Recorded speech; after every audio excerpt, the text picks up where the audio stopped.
Let's get the show started, shall we?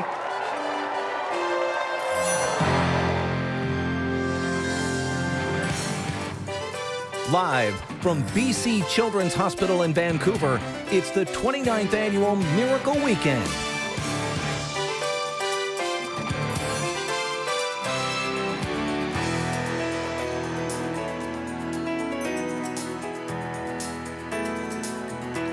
Yes, welcome inside BC Children's Hospital. You know, this place serves 1 million children living in BC and the Yukon. They treat the severely ill kids, of course, but they also take care of all those smaller things like the bad ear infection that happens at 2:30 in the morning or a broken elbow. Those things can feel like big things to little people, For sure. I'm sure. So for the next 4 hours, all day tomorrow, we will give you an insight into so many heroic stories and how this hospital is such an important place to many families around beautiful British Columbia.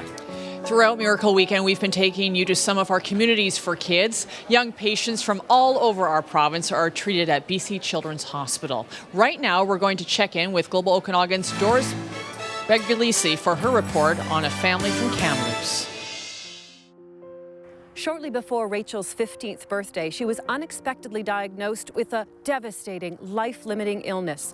But with the help of BC Children's Hospital, she's able to live a full and active life. We're joined by Rachael Turner to tell us more. Rachel, tell me about your condition and how it was discovered. So it was discovered a couple years ago when I was in grade 10, when I had pneumonia, and it was discovered through a pediatrician who got an x-ray and took one look at me apparently and said, "There's something wrong with you." So he sent me down to BC Children's Hospital to get diagnosed, and there I was diagnosed with cystic fibrosis. How did BC Children's Hospital prepare you for living a life with this condition? So when I was first diagnosed, I was hospitalized for 2 weeks, and that's when they taught me everything I pretty much know today about CF. And so all the doctors came in and explained the whole disease, and the pharmacist came in with all the different drugs, and dietitian with a new special diet, and the physiotherapist with physiotherapy and all that. And there's just a whole great team there that really supports me. And to live out your life with this condition, what is that like for you? A typical person with CF takes a lot of medications and does a lot of physiotherapy.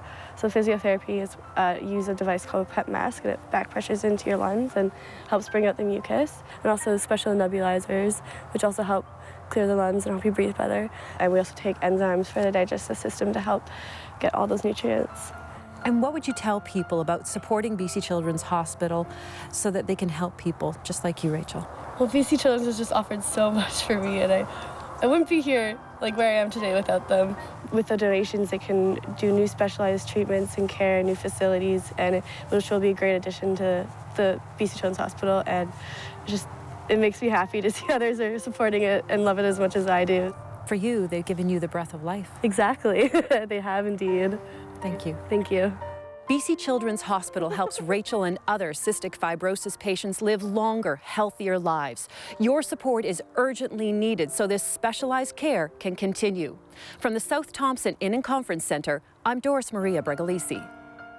We are pleased to introduce you now to our 2016 champion child. I had a chance to chat with Aiden Chin earlier this evening. 5 years ago, cancer tore apart Aiden's world and forced him into BC Children's Hospital for weeks at a time. But you know what? Cancer couldn't break the deep bond Aiden had with his brother and his friends. In fact, it did quite the opposite.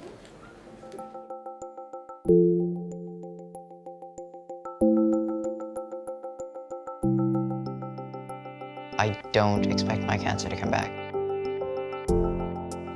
It's a new chapter in my life. I guess there is a sense of being a child, being a teen again. So there are times when I do feel free. I don't think I could ever fully go back to what it was like before. Bren was 7 years old and I was only 11, so we both were just kids, right? I had no clue. I heard the cancer word, I was just like, what is that? Okay, maybe I'm gonna see him tomorrow. My eyes kind of started opening up and I was just like, Aiden's not gonna be here for a while. I'm only gonna see him maybe a couple times a week. It just keeps on going in my head, like what if he was not gonna make it? What if I wasn't gonna see him at home anymore? There were times when I was feeling really sick and out of it and tired, and there were times when it wasn't always the chemo, it was about how other patients in the hospital were doing. You don't know what it's like, because I've been through so much pain, but I want to be here for 2 weeks. They'd be here for 6 months, you say? And I was sad that there were other patients and there were other children that were younger than me going through cancers that were harder than mine. Basically, from that point on, I was like, why don't I try to get through it and then hopefully come back, help out. That's what I've basically been trying to do since I finished treatment.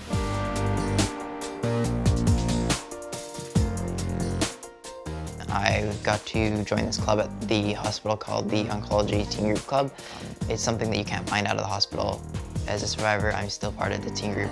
There's still a lot of support that I can give to them and they can give to me, because there's an understanding that treatment isn't over when you're a survivor. There's still an emotional side of things. You have friends that are going through it, friends that aren't gonna make it through it, and that becomes a reality for you. It's not just over. Brooke was a friend of mine that I met in the hospital, and she became basically a sister to me. Brooke was definitely the closest friend that I had that I lost. The day before she passed away, I did get to see her in the hospital, and I did get to hold her hand, talk to her, and say goodbye, and tell her I loved her one last time. And I don't believe that you can accept something like that. You have to, I guess, learn to cope with it more. Before, I felt like cancer was something that was rare, that 1 in a ton of kids would be diagnosed, but it's not rare, and there's a lot of kids in oncology, children that are going through what you went through, and pain that is unexplainable. I want to be able to give back to those that have helped me in the hospital, that have made it so that I can go out there and be active and just live my life again. It's a really good feeling that I could just go home and do something with my brother now. Without Children's Hospital, my brother wouldn't be here, so I'm eternally grateful for them being there. I'm looking forward to staying connected to the hospital because it's been such a big part, giving back and pursuing the dreams that I have, and being able to do that because of BC Children's Hospital.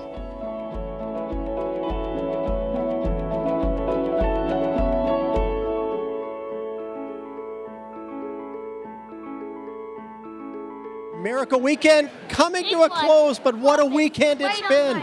It's time to check in for a big total, guys. It is. Let's so do it. Before we do this, though, I really would like to say thanks to all the volunteers working behind the scenes who helped us out. Yes. You've been amazing. Yes. It really is a cast of thousands. So do we want to do this right now? Yeah, we do. Okay, let's do it. All right. Let's turn the numbers. Okay. 8, 0, 6, 8, 1, 0. Yeah!